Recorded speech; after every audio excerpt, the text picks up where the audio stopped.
첫 번째 큐브의 키워드는 누가라는 키워드를 가지고 왔습니다.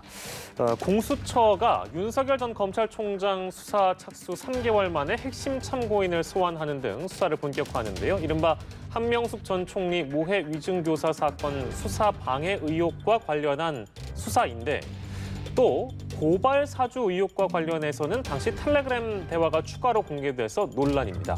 오늘 사건 큐브는 두 분과 함께하겠습니다. 김민하 평론가 이어서 함께해 주실 거고요. 손수호 변호사 모셨습니다. 어서 오십시오. 네, 윤석열 전 검찰총장 수사의 속도를 공수처가 내고 있는 그런 상황인데 최근에는 고발 사주 의혹도 정치권의 큰 이슈로 떠오르고 해서 여러 가지 이제 공수처 행보들이 주목을 받고 있는 그런 상황입니다.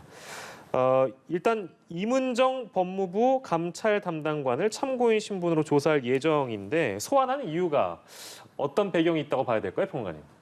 일단 이문정 검사의 경우에는 이 한명숙 전 총리 모해 위증 교사 이 사건 관련돼서 이제 지금 소환을 참고인 신분으로 소환이 된 것인데요. 일단 이 모해 위증 교사 사건이 무엇이었냐 이걸 정리하려면 대단히 복잡합니다. 그래서 한마디로 얘기하면 검사들이 증인에 해당하는 재소자인 증인들을 회유하고 협박하고 증언 연습을 시켜서 당시 한명숙 전 총리의 유죄 판결을 이끌어내려고 했다. 이게 이제 핵심적인 의혹인 것인데 이게 2019년도부터 2020년도까지 계속해서 여러 매체를 통해서 당시 상황이나 이런 것들이 다시 보도가 되고 재조명이 되고 하는 과정에서 2020년도에 법무부가 이 부분에 대한 감찰이라든가 이런 것들을 지시하고 또 관계자들이 이제 진정미연을 넣고 이렇게 돼서 현안이 돼버린 그런 상황들이 있었습니다. 근데 그 당시에 윤석열 검찰총장이 이것을 원래는 감찰부에 이제 배당을 사건을 해서 이것을 감찰이라든가 이런 것들을 가능하도록 하는 그런 쪽으로 갔어야 된다는 지적들이 많았는데 그게 아니라 이제 인권부에 배당을 했거든요. 그래서 그 당시에 뭔가 당시 이 모해 위증 교사에 연관됐던 수사팀을 지켜주기 위해서 뭔가 그렇게 한 것이 아니냐라는 의혹이 있었습니다. 그래서 그 의혹에 대해서 최근까지 계속 논란이 되어 오다가 이것을 다시 이제 좀 조사를 할 것이냐 수사를 할 것이냐 이런 논란을 거쳐서 기소할 것이냐 말 것이냐까지 논란이 갔는데 결국 지난번에 대검에서 부장회의를 열어가지고 이것을 불기소하기로 이제 결정을 했었죠. 그런데 이게 이제 모해 위증 교사에 대한 그동안의 논란이었던 것이고 여기서 이문정 검사가 등장하는 이유는 이 이문정 검사가 법무부 감찰 담당관으로 이제 지금 직책이 되어 있는데 이 감찰 담당관을 하면서 이 사건을 들여다보려고 했던 거거든요. 그래서 당시에 검사 특정 이제 지검의 검사로 이제 겸임 발령이 되고 수사권을 확보하고 이런 과정들이 쭉 있었는데 결국 결론적으로는 불기소 결론이 내려졌기 때문에 이 과정 자체가 이문정 검사는 처음부터 끝까지 다 문제다라고 주장을 해왔고 그래서 본인이 이것을 다루는 과정에서 배제됐다고 주장을 했었습니다. 그래서 이게 일체의 의혹이에요. 공수처가 다루고 있는 사건에. 그렇기 때문에 이 부분에 대해서 조사를 하기 위해서 지금 이문정 담당관, 이문정 검사를 소환을 했다. 이렇게 보시면 되겠습니다. 참고인 신분으로 소환 조사를 받게 될 것이고 자신의 SNS에 숨김없이 말하고 오겠다. 이제 이런 언급도 했는데요. 앞으로 이제 어떤 것이 핵심 쟁점이 될지 손수호 변호사께 들어볼까요? 네, 지금 설명드린 대로 지금 문제가 되고 있는 거는 윤석열 전 검찰총장 등이 이제 수사를 방해했느냐의 부분입니다. 즉 수사를 방해받은 사람은 이제 이 사건이 문제가 된다 하고 보는 입장에서는 이문정 검사가 수사를 제대로 하지 못하고 방해를 받았다는 게 됩니다. 따라서 이번에 참고인으로 나가서 여러 가지 본인이 겪은 일들을 이야기하겠다고 하는 건데요. 제일 중요한 거는 실제로 정말 수사가 방해되었는가 여부를 따져야 됩니다. 지금 이게 정치권의 논쟁이 아니라 적어도 공수처에서 수사를 하는 거고요. 공수처의 수사는 누군가 범죄를 저질렀느냐 여부를 가려내는 거거든요. 그래서 범죄를 저질렀다면 처벌받게 해야 되는 것이기 때문에 이게 범죄냐를 따져야 됩니다. 그 핵심은 이문정 당시 검사가 방해를 받았어야 돼요. 그럼 누군가 방해를 했다는 얘기죠. 그런데 이 방해라고 하는 거는 자기 마음대로 저 이거 하고 싶습니다. 근데 왜 못하게 합니까? 이거는 법상 이 직권남용 권리행사 방해죄의 대상이 되지 않아요. 즉 당시 이문정 검사가 실제로 그 사건을 수사할 수 있는 권한이 있어야만 합니다. 여기에 대해서 양측의 의견이 다른 거죠. 일단 이문정 검사 입장에서는 내가 수사를 하는 중이었다. 적합하게 할 수 있었다. 적법했다라는 것이고요. 반면 또 반대 쪽에서는 배당을 하지 않았는데 어떻게 이문정 검사가 이 사건을 수사할 수 있느냐. 난 배당한 적이 없다라는 입장이 팽팽히 대치하고 있습니다. 예. 따라서 이제 3개월 동안 수사했거든요. 뭐 3개월 내내 이것만 하지는 않았겠습니다만 그동안 어느 정도 관련된 자료들을 다 분석을 하고 정리를 한 상태에서 이문정 참고인을 불러서 이야기를 들으면서 예. 확인하는 작업을 하지 않을까 생각됩니다. 알겠습니다. 그리고 한 건이 더 있습니다. 이 윤석열 전 검찰총장과 관련해서 수사에 착수한 것은 이제 2건인데요. 옵티머스 펀드 사기 사건에 대한 부실 수사 의혹도 공제 치료 사건으로 입건해서 이제 공수처가 수사에 들어간 상황인데 여기에 또 이른바 저희가 처음에 언급을 했었던 고발 사주 의혹과 관련해서도 이거 공수처가 나서야 된다 이제 이런 주장들이 많이 나오고 있습니다만 현재까지는 대검감찰부가 감찰을 진행 중인 또 사안이라서 진상 확인 이후에 공수처가 과연 이 부분을 들여다보게 될 수 있을지 그 여부도 좀 지켜봐야 될 텐데요. 공수처가 직접 수사에 나설 가능성이 있다고 봐야 될까요? 김민하 평론가께서는 어떻게 전망하세요? 일단 지금 거론하신 예를 들면 뭐 옵티머스 펀드 사기 사건에 대해서 제대로 이제 수사를 하지 못하도록 뭔가 했다라는 의혹, 그리고 그다음에 지금 이제 고발 사주를 그 당시에 이제 지난 총선 때 총선을 앞두고 이제 그 야당에게 네. 이러한 고발 사주를 했다 이런 의혹들에 대해서는 뭐 시민단체나 관련해서 뭐 고발을 하게 되면 사실 이것은 검사 시절에 했던 행위들에 대한 여러 가지 범죄 의혹 이런 것이기 때문에 그러면 이제 공수처가 이제 수사를 하는 것은 사실 불가피한 측면이 있다 이렇게 봐야 되겠습니다. 왜냐하면 공수처가 이제 검사가 저지른 이런 경우의 범죄에 대해서는 수사를 하도록 되어 있기 때문에 예. 그건 이제 수사를 해야 되는데 다만 이제 혐의들에 대해서 얼마나 이제 실효성 있는 수사가 진행이 될 것이냐 이것은 윤석열 전 총장이 개별적인 혐의들에서 어떤 행위를 했고 그 행위가 얼마나 이제 증명될 수 있느냐에 이제 달린 것 같거든요. 예. 그래서 지금 옵티머스 사건의 경우에는 이게 뭐 전파진흥원에서 당시 옵티머스가 전파진흥원을 상대로 해서 옵티머스 뭐 자산운용이라는 데가 부적절하게 이제 좀 투자를 하게 하고 그걸 통해서 이제 손해를 입힌 이런 사건인데 예. 당시에 이제 그 수사팀이 그렇게 처리할 수밖에 없었던 상황이다라고 주장을 한 바가 있습니다. 왜냐하면 이 옵티머스 펀드 사기 사건이라는 것은 이후에야 이제 그게 펀드 사기라는 것이 이제 밝혀진 상황이었고 네. 그 당시만 하더라도 이렇게 좀 논란이 되는 그런 상황이 아니었던 데다가 좀 피해를 봤다고 주장해야 할 전파진흥원 측에서 이것에 대해서 좀 소극적으로 좀 응했기 때문에 그런 상황에서 지금과 같은 기준으로 대규모의 수사팀을 투입할 수는 없었다. 이렇게 얘기를 수사팀이 하고 있어서 일단 이게 이제 적절한 것이었냐를 판단하는 게 이제 우선돼야 될 것 같고요. 예. 그리고 고발 사주 의혹에 대해서도 지금 당시에 이제 검사가 미래통합당 측에 고발장이나 이런 것들, 관련 자료 이런 것들을 넘겼다가 핵심 의혹인데 예. 이게 일단 그렇게 넘긴 것이 맞는지 여부가 먼저 확인이 돼야 그다음에 이제 윤석열 전 총장의 관련 혐의나 이런 것들을 수사를 할 수 있게 될 것 같아요. 예, 예. 그러면 일단은 이러한 혐의들이 먼저 이제 확인되는 것이 이제 우선이다라고 볼 수가 있는 거겠죠. 예, 그렇군요. 이 고발 사주 의혹과 관련된 얘기를 좀 더 이어가 볼까 하는데요. 지금 지난주에 이어서 사실 오늘자 보도도 인터넷 매체를 통해서 추가적인 내용이 나왔습니다. 김웅 의원이 손준성 검사로부터 고발장을 넘겨받아서 미래통합당 선대위에 넘기는 과정이 담겨 있는 텔레그램 대화들이 이제 캡처본으로 보도가 됐는데요. 거기에 보면 왼쪽 상단에 모두 이제 손준성 당시 수사정보정책관의 이름이 써 있고 손준성 보냄이라는 글씨가 적혀 있는데 글쎄요, 손소 변호사께서는 어떻게 보셨습니까? 이제 손준성 보냄이라는 글자를 두고 실제 윤석열 후보 측 캠프에서는 이거 뭐 이제 조작의 가능성도 있다. 이제 여러 가지 이제 얘기를 하고 있습니다만 정치에 대한 얘기는 조금 배제하더라도 실제 보도된 내용만 보면 여러 가지 확인해야 될 사항들이 적지 않은 것 같아요. 어떻게 좀 보셨습니까? 사실 재판이나 수사에 등장하는 모든 이미지들이 예. 뭐 영상 포함해서 네. 조작 가능성이 있어요.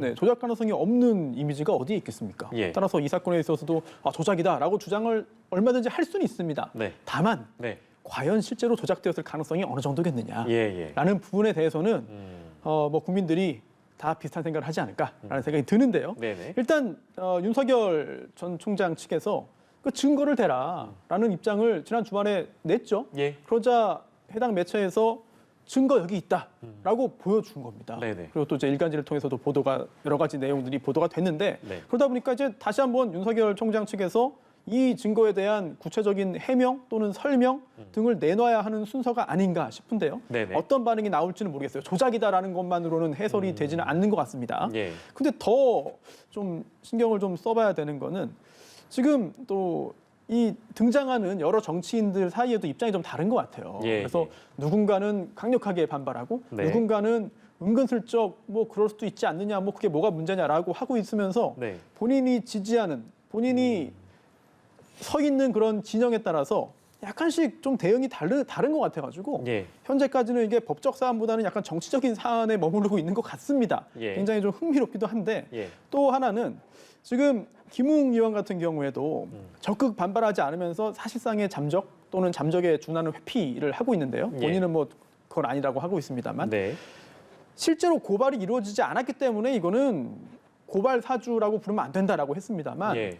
이거는 상당히 납득하기 어렵습니다. 왜냐하면 사주 고발이라고 한다면 사주에 의해서 고발이 이루어졌다고 한다면 그건 틀린 말이 되겠죠. 예. 하지만 고발이 실제 이루어졌는지 여부와 관계없이 예. 고발해달라. 내가 줄 테니까 이거대로 해달라라고 고발을 요청, 청부, 청탁, 사주했다면 그 용어는 틀린 말이 아니에요.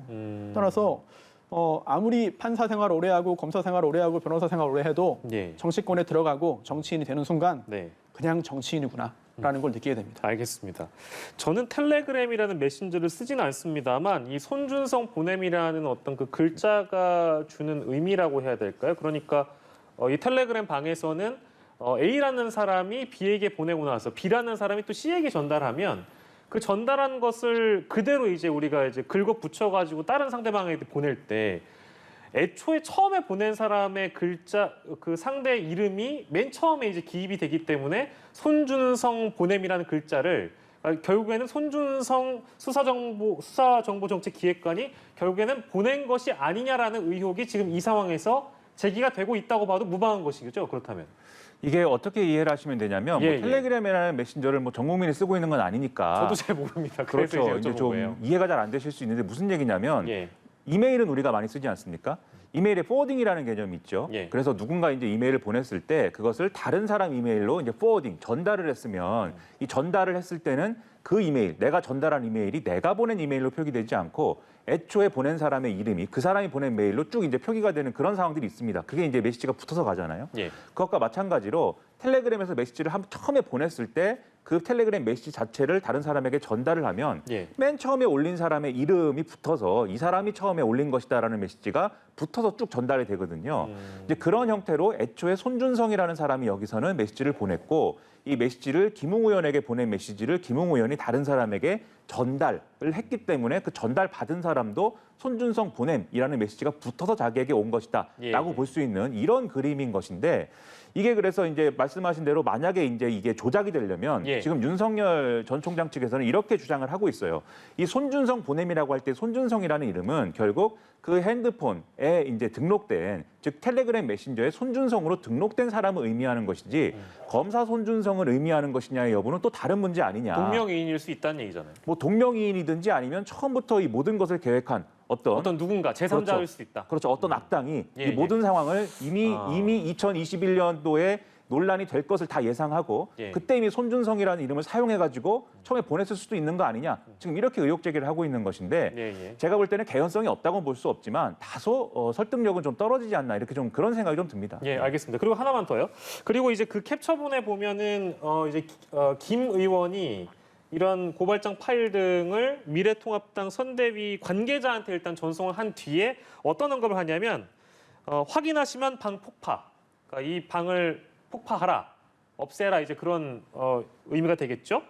아무튼 그런 언급이 나왔던 부분이 그대로 캡처본에 남아 있고 이제 그것을 뉴스버스라는 매체가 보도를 한 겁니다. 그러면 왜 방을 폭파하라고 했는가? 우리가 보통 어떤 상대방과 대화를 나누고 나서 이 방을 폭파해달라고 요구를 하거나 그런 메시지를 전달할 때는 뭐 배경에 의미가 있지 않겠습니까? 이건 어떻게 봐야 돼요? 일반적으로 우리가 뭐 어떤 사람과 대화를 나누고 나서 방 폭파라고 하지 않죠.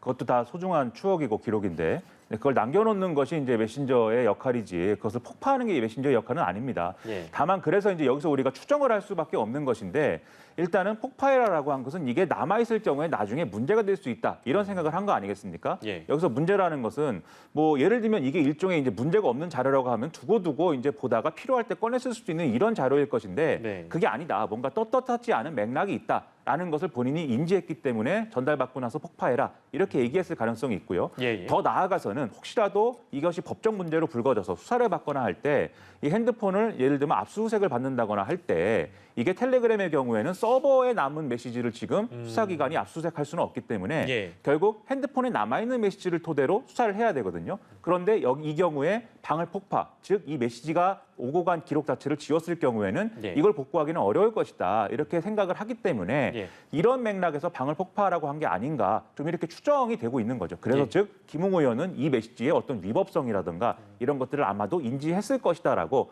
뉴스버스라든가 이런 매체들은 보도를 하고 있는 겁니다. 예, 당사자들은 지금 이제 부인을 하고 있는 그런 상황에서 뉴스버스라는 매체가 추가적인 보도를 함으로 인해서 이제 그런 것들을 저희가 좀 추측을 해보는 지금 상황입니다. 수사를 통해 이제 사실관계가 드러난 것은 차후의 일일 수도 있는 것이고요. 자, 그리고 또 다른 매체를 통해서는 고발장 전문도 공개가 된 상황인데 이게 내용이 많습니다. 본문만 13장 정도에 해당이 되고요. 총 20장으로 고발장 구성이 돼 있는데 여러 가지 어떤 뭐 혐의가 담겨 있고 범죄 사실, 고발 이유 그리고 결론 같은 것들도 포함돼서 있기 때문에 내용을 좀 정리해 볼 필요가 있겠는데요. 손수호 변호사께서 구체적으로 어떤 내용이 담겼는지 좀 설명해 주시겠어요?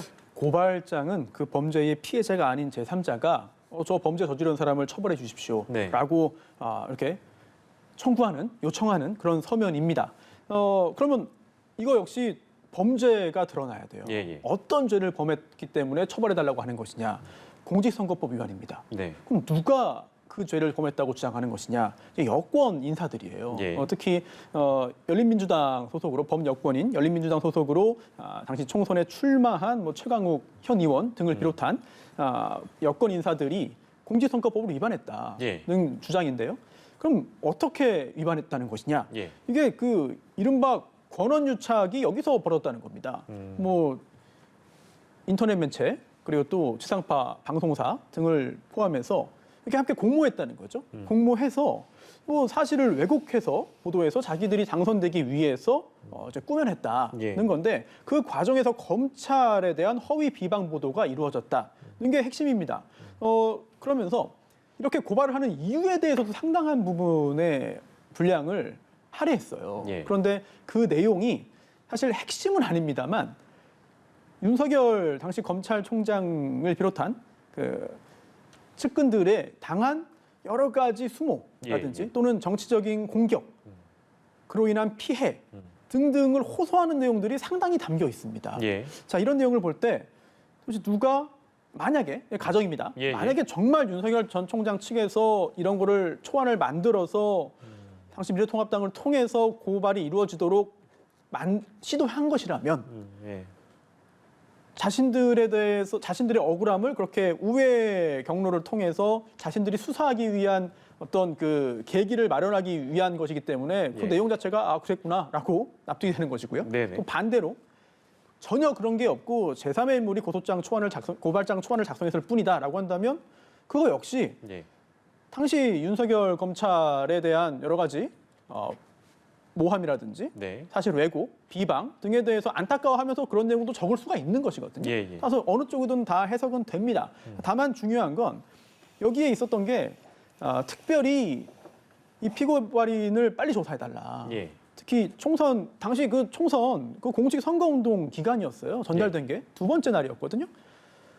총선 이루어지기 전까지 빨리 조사해달라라는 내용도 담겨 있었습니다. 예. 이거 역시 해석이 두 가지로 나뉘어요. 왜냐하면 아니 검찰 실무상 어떻게 그 짧은 기간 동안에 고발장이 전달됐다가 작성돼서 마무리돼서 접수가 되고 내부에서 결제 절차를 거쳐서 다시 또 피고발인에 대한 통지를 하고 불러서 조사를 어떻게 합니까? 예. 불가능합니다. 라는 입장이 검찰 출신의 윤석열 캠프 인사에서 나오고 있고요. 예. 그것도 틀린 말은 아닙니다.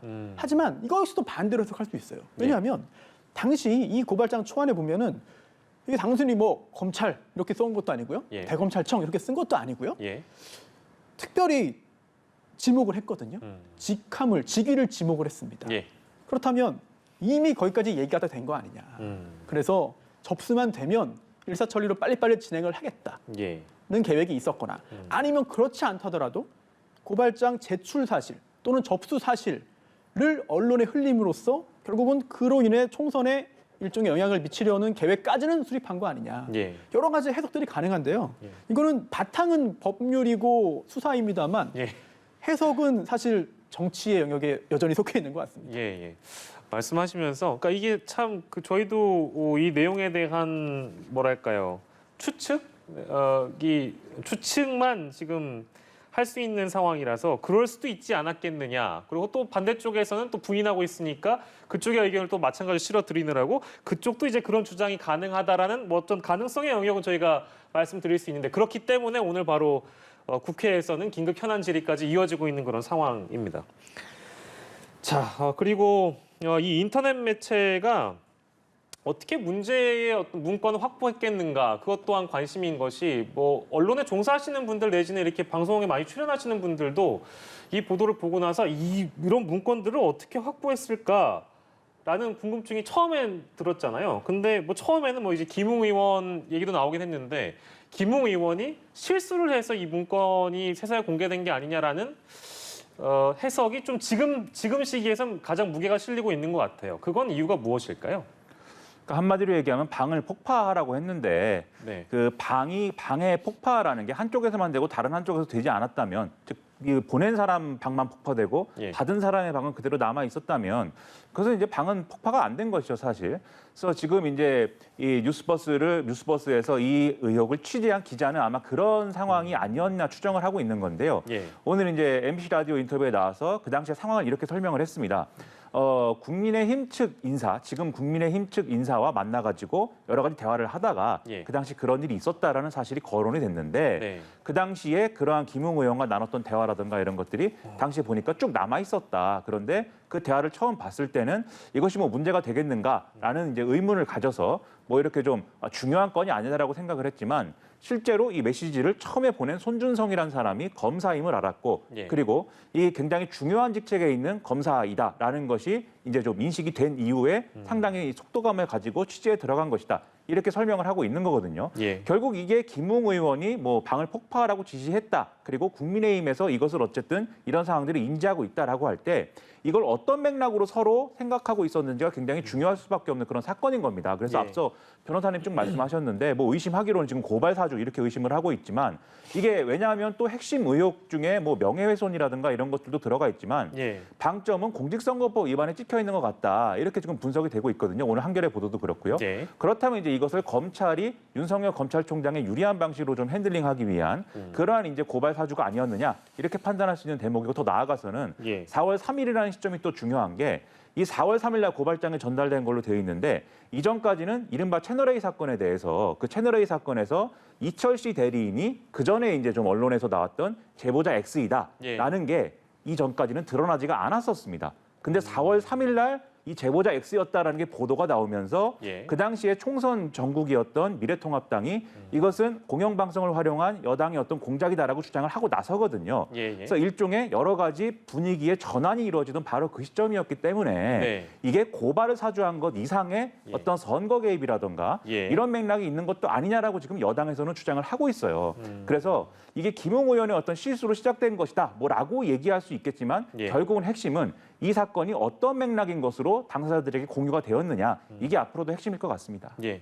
이제 그런 이제 시기에 대한 부분까지 언급해 주시면서 묘하게 들어맞는 부분이 있지 않냐. 그렇기 때문에 선거에 개입하려고 했던 움직임이다라는 게 이제 법 여건의 해석인 것이고요. 반대로는 아니다 이거 이제 모함이다라는 이제 주장이 있는 것입니다.